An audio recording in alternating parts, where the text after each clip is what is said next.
സദ്യക്കൊക്കെ വിളമ്പുന്ന മീൻകറി പോലുള്ളൊരു കയ്പ്പക്ക കറി ഉണ്ടാക്കാം കേട്ടോ. അതിനായിട്ട് ഞാനൊരു കയ്പ്പക്ക എടുത്തിട്ടുണ്ട്. അതിന് ചെറുതായതായി ഇതുപോലെ അങ്ങോട്ട് മുറിച്ചെടുക്കണം. അതിനുശേഷം നമുക്കതിനൊന്ന് വാട്ടിയെടുക്കണം.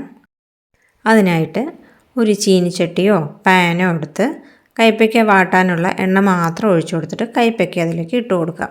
ഞാൻ ഒരുപാട് എണ്ണയൊന്നും ഉപയോഗിക്കുന്നില്ല കേട്ടോ. കുറച്ച് എണ്ണയിൽ മാത്രമേ ഇതൊന്ന് വാട്ടിയെടുക്കണുള്ളൂ.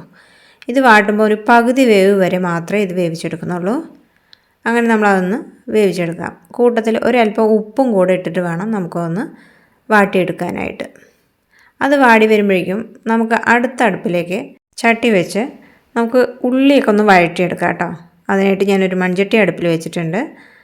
എണ്ണ ഒഴിച്ച് അതിലേക്ക് ഒരു 1/2 സ്പൂൺ കടുകിട്ട് അതൊന്ന് നന്നായി പൊട്ടി വരുമ്പോൾ ഒരു 1/2 സ്പൂൺ ഉലുവ കൂടിയിട്ടൊന്ന് പൊട്ടിക്കാം. ഉലുവ മൂത്ത് വരുമ്പോൾ അതിലേക്ക് ഞാൻ ഒരു സവോള മുറിച്ച് വെച്ചിട്ടുണ്ട്, 2 പച്ചമുളക്, ഒരു കഷ്ണം ഇഞ്ചി, ഇതെല്ലാം കൂടിയിട്ട് നമുക്കൊന്ന് വഴറ്റിയെടുക്കാം. വഴറ്റിയെടുക്കുമ്പോൾ ഒരുപാടൊന്നും ഞാൻ എണ്ണ ഒഴിക്കാറില്ല കേട്ടോ. ആവശ്യത്തിന് മാത്രമേ ഉപയോഗിക്കാറുള്ളൂ. ഈ ഉള്ളി വഴറ്റുമ്പോൾ നല്ല ചുമന്ന നിറത്തിലൊന്നും ആവേണ്ട കാര്യമില്ല കേട്ടോ. ഒരു പകുതി വേവായാൽ മതി. ആ കൂട്ടത്തിൽ അപ്പുറത്തിരിക്കുന്ന കയ്പ്പയ്ക്ക കൂടെ ഒന്ന് ഇളക്കി കൊടുക്കാൻ മറക്കരുത് കേട്ടോ, അല്ലെങ്കിൽ അത് കരിഞ്ഞു പോകുമേ. അതിലും അധികം എണ്ണയൊന്നും ഞാൻ ചേർത്തിട്ടില്ല. പിന്നെ ഒരു 2 തണ്ട് കറിവേപ്പിലയിട്ട് നന്നായി ഒന്ന് മൂപ്പിച്ചെടുക്കുക. ഉള്ളി ഒരു മൂത്ത് വരുമ്പോൾ അതിലേക്ക് ഒരു തക്കാളി അരിഞ്ഞു വെച്ചിട്ടുണ്ട്, അതും കൂടെ ഒന്നിട്ട് നന്നായി വേവിച്ചെടുക്കണം.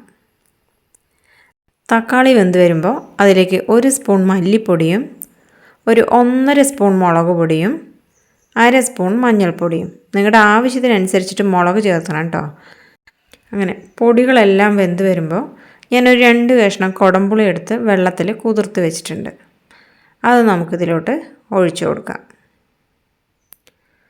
ആവശ്യത്തിനുള്ള വെള്ളം കൂടെ ഒഴിച്ചു കൊടുക്കണം കേട്ടോ. അതിലേക്ക് നമ്മുടെ ഉള്ളിയും തക്കാളിയും ഒന്നുകൂടെ വേവണം. അതിൻ്റെ കൂടെ കയ്പ്പയ്ക്കയും കൂടെ ഇട്ട് വേവിക്കണം.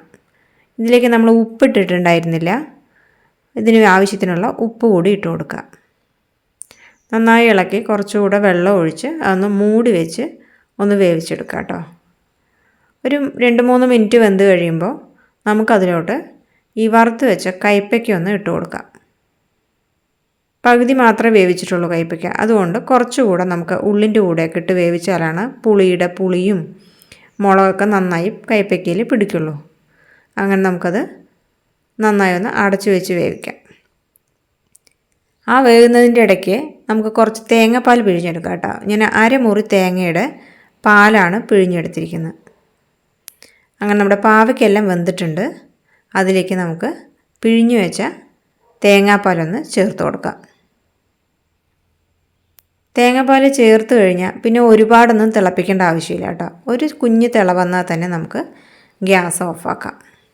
അങ്ങനെ സദ്യക്കൊക്കെ വയ്ക്കുന്ന നമ്മുടെ കയ്പ്പയ്ക്ക കറി റെഡി ആയിട്ടുണ്ട് കേട്ടോ. ഈ ചാനൽ കാണുന്ന എല്ലാവരും സബ്സ്ക്രൈബ് ചെയ്ത് സപ്പോർട്ട് ചെയ്യാൻ മറക്കരുത് കേട്ടോ. Thank you.